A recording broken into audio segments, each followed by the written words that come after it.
Welcome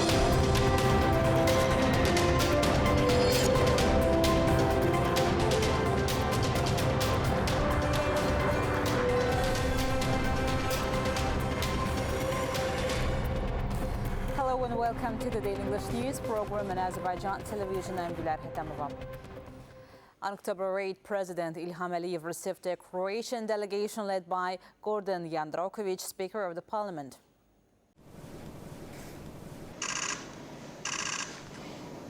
Noting that this was his first visit to Azerbaijan, the Speaker of the Croatian Parliament stated that the beauty of the capital Baku had made a deep impression on him. Gordan Jandroković congratulated President İlham Aliyev on his contributions and service to the Azerbaijani state and people. He also extended his congratulations regarding the outcomes achieved in Washington towards advancing the peace agenda between Azerbaijan and Armenia. Stating that relations between Azerbaijan and Croatia are at a high level, Jandroković emphasized the existing opportunities for further expanding interparliamentary ties. He noted the activities of interparliamentary friendship groups in both countries and underlined the importance of strengthening cooperation between various parliamentary committees. Expressing gratitude for the congratulations, President İlham Aliyev highlighted the historic significance of the agreements reached between Azerbaijan and Armenia. The head of state praised the development of relations between Azerbaijan and Croatia. He underscored that Croatia has consistently supported the development of Azerbaijan's relations with the European Union and NATO. During the meeting, they stated that bilateral relations are developing based on principles of friendship and partnership, with ample opportunities existing for cooperation in energy, investments, tourism, and other fields.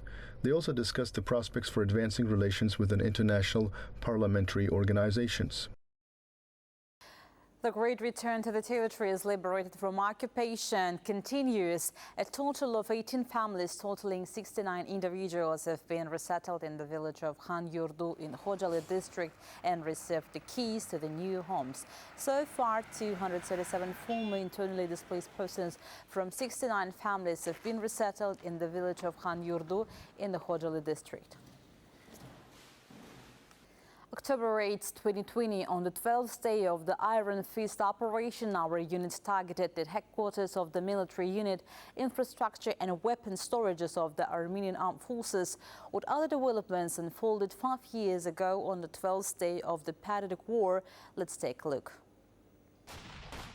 On the 12th day of the Patriotic War, a military column of the enemy made of military vehicles was hit with a precise artillery strike when it was trying to maneuver. More than 10 tanks, 6 units of D-20 cannons, 1 unit of Akatsiya self-propelled artillery installation, up to 30 units of military vehicles, and plenty of manpower of the Armenian army were destroyed on different directions of the front.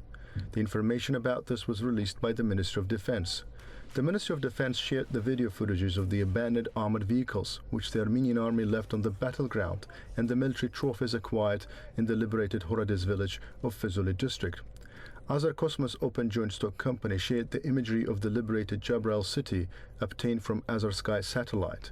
As a result of intensive shelling from heavy artillery units and rocket systems of our residential settlements by the Armenian armed forces, 31 civilians were killed, 154 were wounded, 928 houses, 133 civilian facilities, and 45 multi-apartment residential buildings were damaged.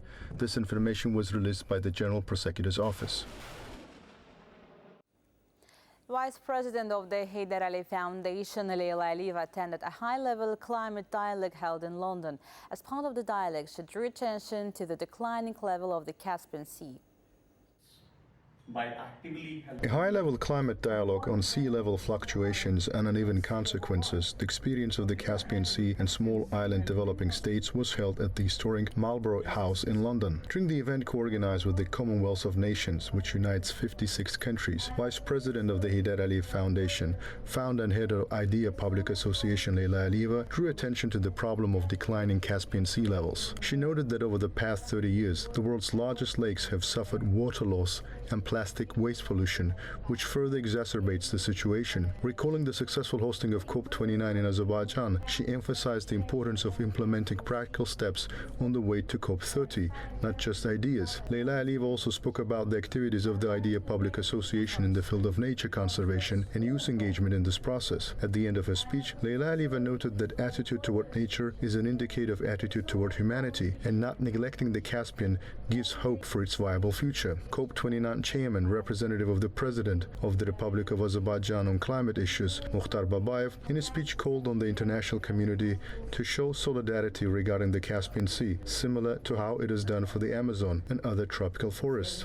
He noted that Azerbaijan, together with the UN Environment Programme, is working on an action plan against the decline of the Caspian Sea level covering 2025-2035. He recalled that at the initiative of President Ilham Aliyev, the Caspian littoral states adopted a joint declaration at COP29, and cooperation in this direction has strengthened. In conclusion, Mukhtar Babayev noted that fulfilling the promises made at COP29 and increasing funding for climate change measures are important for restoring international trust, and Azerbaijan will continue to play an active role in global climate solidarity. Deputy Secretary General of the Commonwealth of Nations, Arjun Suthu, highly appreciated the fact that Azerbaijan, as the chair country of COP29, pays special attention to the problems of small island states and is taking concrete steps to address them. Other speakers highly appreciated the leadership shown by Azerbaijan under the direction of the country's president at the COP29 conference and its plans in the field of green energy. In conclusion, it was stated that the goal is to protect not only whales and other marine inhabitants, but also marine ecosystems such as the Caspian Sea, and contribute to their revival. The event also featured an exhibition about Azerbaijan's nature. That was all for today. Thank you for watching us. Stay well.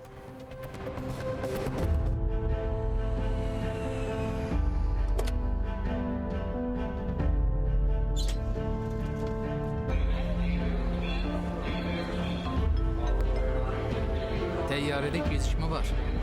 Biraz yubanacağım. Siz AzTV xəbərə baxırsınız. İndi AzTV-nin mobil tətbiqi ilə ən son xəbərləri istənilən yerdə, istənilən an izləyə bilərsiniz.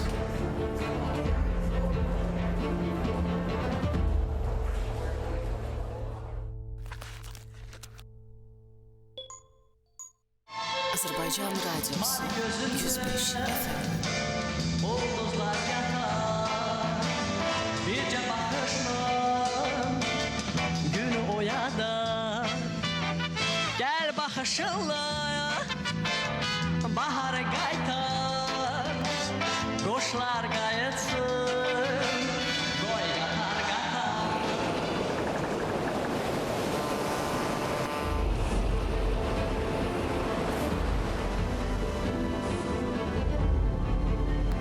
Hazırdır.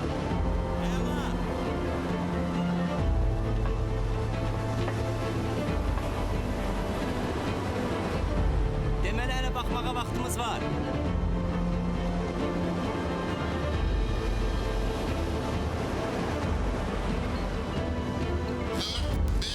Azərbaycan Grand Prix'si start verildi. Olsun da buradan 2 Williams'ı görürük. Devamı necə gələcək?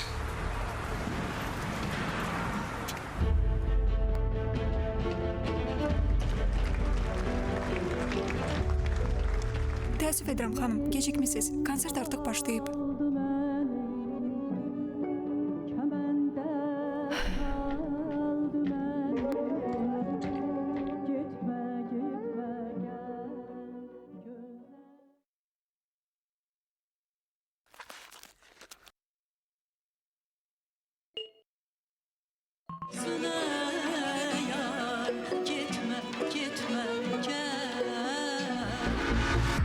Artıq AzTV-nin yeni mobil tətbiqi ilə bizi istədiyiniz yerdə canlı izləyə biləcəksiniz. AzTV, İdman TV, Mədəniyyət TV, Azərbaycan Radiosu və Beynəlxalq Radio. Hamısı bir tətbiqdə, bir toxunuş uzaqlığında. Bunun üçün mobil cihazlarınızda Android üçün Play Market, iOS üçün App Store-dan AzTV mobil tətbiqini yükləyin.